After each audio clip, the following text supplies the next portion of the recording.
It's summertime here in rural Appalachia, and that means the kids are out of school for the summer.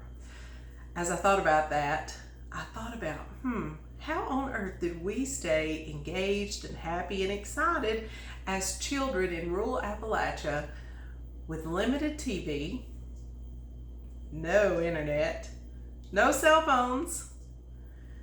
I don't know. It seems like a whole lifetime ago. But today I'm going to share with you one of the ways my mother kept not only myself, but a whole gaggle of children engaged and happy over the summer. This recipe that we're going to make today is for homemade Play-Doh. This is a recipe that you can do with your kids that is so much fun. You will find yourself creating new and exciting versions of it as you learn how to create it. So join me, Beth Morgan, the Poor Valley Princess, as we make homemade Play-Doh. For this recipe, you're going to need just a few simple ingredients that can be found in most kitchens.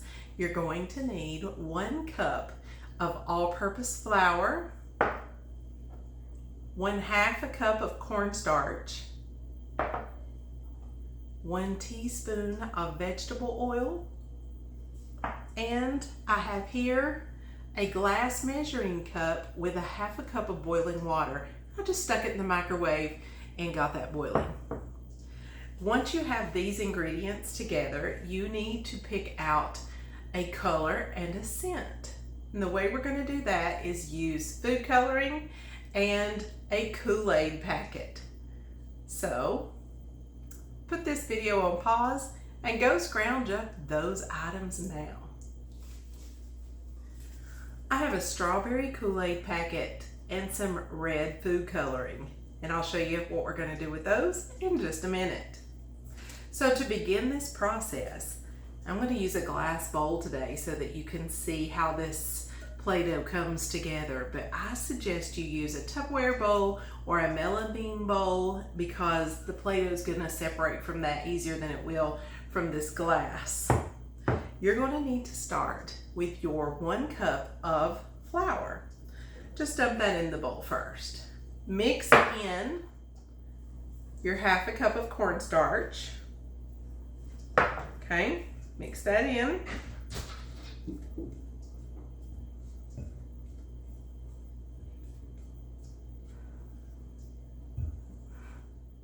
Put in your package of Kool-Aid, and that's going to create a nice scent for your Play-Doh, and if a kid accidentally puts a little in their mouth, it's not going to hurt them either.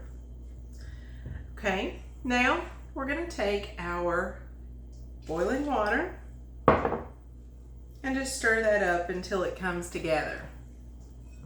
And you can see it's forming a soft ball pretty quickly. So I'm going to stir it as much as I can with the spoon, and then I'm going to get my hand in there. So now I'm going to pour in my oil over the top.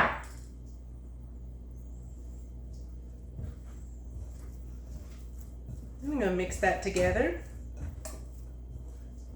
Kool-Aid. Now because I used red Kool-Aid, I could skip the step where I put in the food coloring. In fact, that would probably make it a little bit more edible and safe if you have a kid who tends to like to try to put things in their mouth. And then you wouldn't have that red dye from food coloring. But you can see it's come together in a soft ball, and the more I mix this, the more it's going to come together and create just a soft, pliable Play-Doh. And you can make this in different colors and different scents. One thing that's super fun to do is to create holiday Play-Doh. So you could do a green at Christmas, and you could do peppermint with red, or you could do spearmint or wintergreen. You could do a pumpkin pie spice at Thanksgiving and color it maybe an orange or a brown. I mean, the sky's the limit. You can use your imagination and and create all kinds of different things.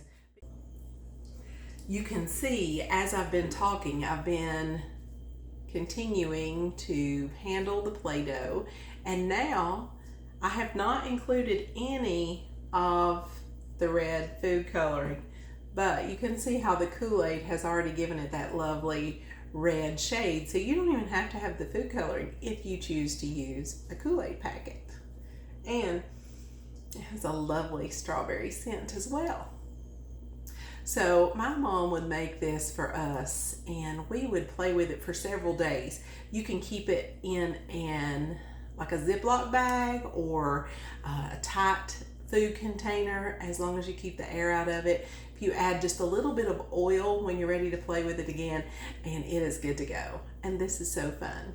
So I hope you've enjoyed a little glimpse into my childhood making homemade Play-Doh.